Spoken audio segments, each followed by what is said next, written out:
Hello, mi familia. I just got done watching the latest Fast and Furious movie, and with Fast X, we follow Dom Toretto and his family on another adventure, this time being haunted by a villain from their past. Jason Momoa as Dante is not only looking out for revenge on Dominic Toretto, but wants to destroy his entire family. That's all pretty much said. I'll give any spoilers to you guys. This will be a spoiler-free review. We's gonna have to talk spoilers once this movie's released, because so many more things I want to say about this movie. But for now, in this spoiler-free review, letting you know where I stand in the Fast and Furious universe. I've always been an enjoyer of the movies. I think they're a lot of fun, and even when they got a little bit more ridiculous, I was still one to defend them because at the end of the day, they just brought me some good blockbuster entertainment. Sadly, though, most recently, my enthusiasm for Fast and Furious hasn't been as high as it used to be, mainly because I really didn't enjoy the last movie, Fast and Furious 9. I thought it finally became a self-parody of itself. It felt extremely forced. It was one of the first Fast and Furious movies I was sitting in the theater just kind of bored. So with Fast X coming out, although my excitement for it wasn't high,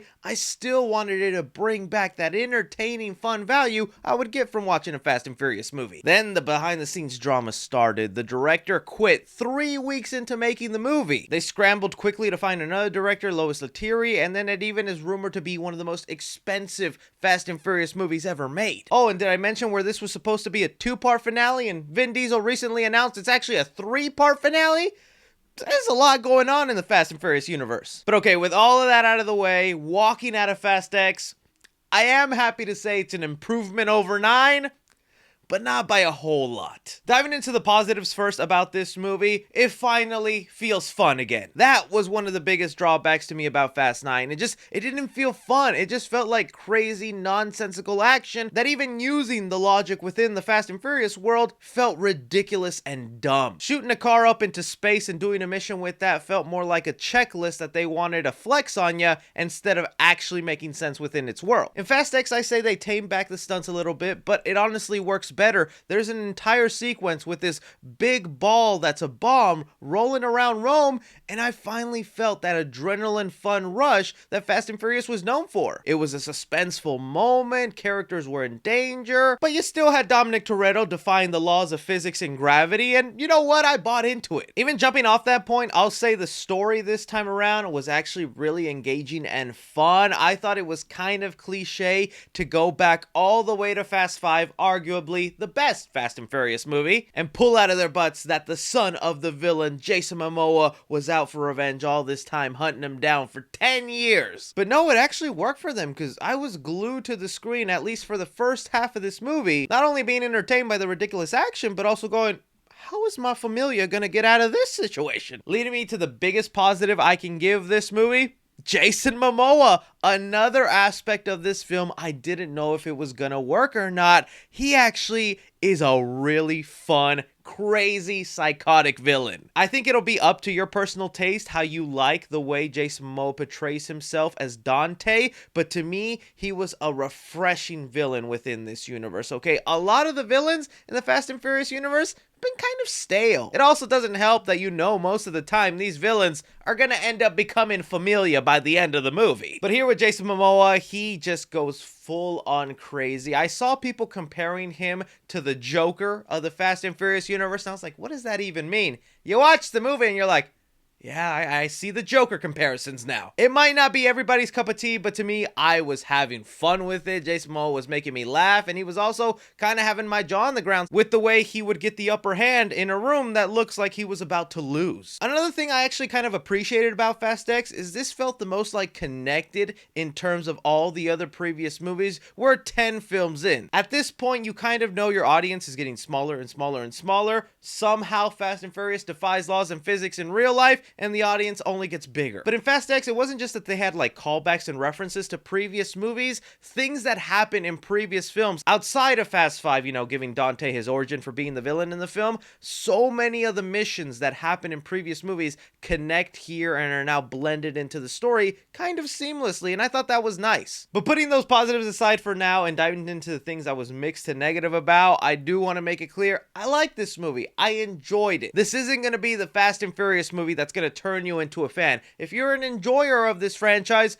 you're finally gonna be smiling again. It's not gonna reach the peak storytelling and action that was between like Fast 5 all the way to Fast 7, but I think we are headed on the right track to build up to something to that level. But with Fast X, one of the biggest negatives I had walking out of the movie is this family is too big. One of the things that makes this movie fun is all the characters and their interactions with one another. Because the family is so big here and there's so many characters we have to keep up with, making sure we bring this person in for a cameo, have this person in here for at least 5 minutes to let you know they're still within the world. A lot of them are divided up into groups and you just get to stick with them for the majority of the movie and you don't have them interacting. And because the group is so big and there's so many groups set up, you are jumping from location to location to location throughout this entire movie. I miss in the Fast and Furious franchise when we would be like, oh, this movie takes entirely in Brazil. This movie's entirely in London.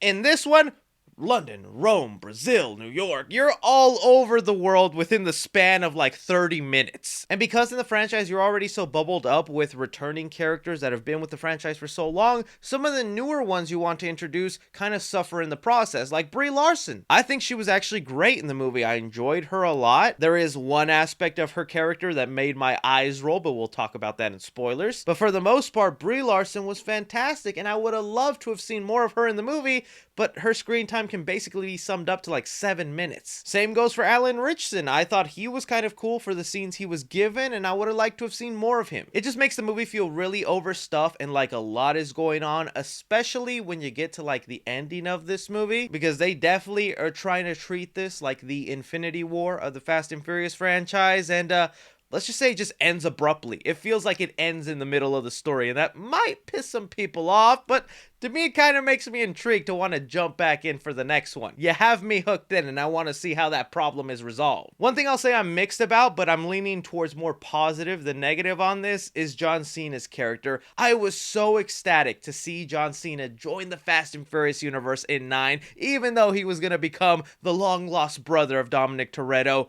Did not like him at all in 9. I could not take him seriously as a villain. Having him just have this mopey stare-off face with Dominic Toretto the entire movie was so lame. Here in X, they completely change his character. This is not Jacob or whatever character they created in 9. This is basically Peacemaker, but not as dumb. It's what John Cena does best, and that is work in his comedy. Be a little goofy, be a little bit of the silly uncle. Because for a lot of the movie, he's paired up with Dominic Toretto's kid, who I'll also say the kid in the role was doing a great job. Although there are definitely a lot of things we're going to want to talk about with this kid, positive and negative. But that relationship worked for me, you know? John Cena becomes the cool little uncle, protecting the kid, having a goofy little fun time. I enjoy that they kind of changed this character around, but I think there are going to be some people kind of whiplash going, this is not the same guy I just saw in the last movie. A final big negative about the movie that like really brought this one down for me a little bit. You might have seen that actual publications were flat out spoiling what the post-credit scene of this movie is. I won't mention it just in case you haven't seen it yet. But that post-credit scene got me hyped and excited for the next movie, and I'm curious to see how they'll implement that into the story. And that was actually just one of like 3 different surprise cameos in this movie, all of which had my eyes rolling. There's one involving a character inside an internet cafe that it's like, oh, I actually like this actor, so I didn't mind that they included them in the movie. But when the scene plays out, it feels so unnecessary. It's just taking up time, kind of ridiculous, and it just made my eyes roll of why they needed to include this cameo in the movie. Then there's a scene like at the very end of the movie, which is kind of like how things end off, and I was like, you're doing this again. Why? Does nothing matter in this world anymore? And it only adds to my problem of this familia is too big. How are you going to juggle all of these characters for the next movie? Truly ridiculous, but at least the ridiculousness is fun again. So look, for Fast X, I'm going to give action 3.5 stars. I like that they tamed back the action sequences, didn't go full out cars in space crazy, but they were fun again, exciting, adrenaline rush. I will say though, for being the most expensive Fast and Furious movie, the effects sometimes looked really cheap in this movie. Comedy in the film, I'm going to give it 3 stars. I'm still a big fan of like the Fast and Furious sense of humor. They sprinkle it in throughout, especially with like Tyrese Gibson, but the show stealer Jason Momoa Momoa had me dying a lot with his character of Dante, mainly due to his out-of-pocket remarks and comments. Drama in the story, I'm gonna give it 3 stars, okay? I'm finally invested into the story you're telling. You have a villain that is definitely making me feel like this could be the Thanos of the series. And even with my issues and negatives on this film, when it ended, I wanted to see more. I want to see this story complete. So although the story isn't crazy good, it's enough to keep you wanting to see. Heart in the movie, I'll give half a star to. This Fast and Furious movie. There's like one scene where Jason Momoa is talking to, let's just say, some cops, and it's kind of random for the universe, but I liked it. And suspense the movie, I'm gonna give it 3 stars. It's hard to have your suspense in this universe because you know these characters are basically bulletproof, can withstand anything and everything, but there were a couple of times, especially in the beginning with like the rolling ball bomb in Rome, that had me on the edge of my seat wondering what was gonna happen. Casual fans into the Fast and Furious universe, I'm gonna give it a B-. Cinephiles, I'm gonna give it a B-. And critically, I'm going to give it a C-.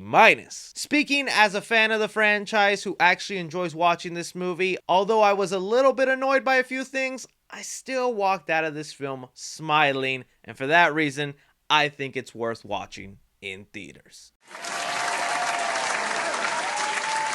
Oh, it's going to be so exciting talking spoilers with you guys and really getting into the nitty-gritty of some of the annoying parts of this movie. But overall, yeah, I had a good time. It was kind of fun. I think if Jason Momoa wasn't the bad guy and they didn't go with the direction that they did for him, I probably would be saying rent this one or avoid it. I'm curious to hear what you guys think about Fast X, if you got around to seeing it, where your hype level is for this movie. Anything and everything, be sure and like, subscribe, follow me on Twitter at 3C Films or on TikTok at 3C Films. But as always, I'm Chris. Take care.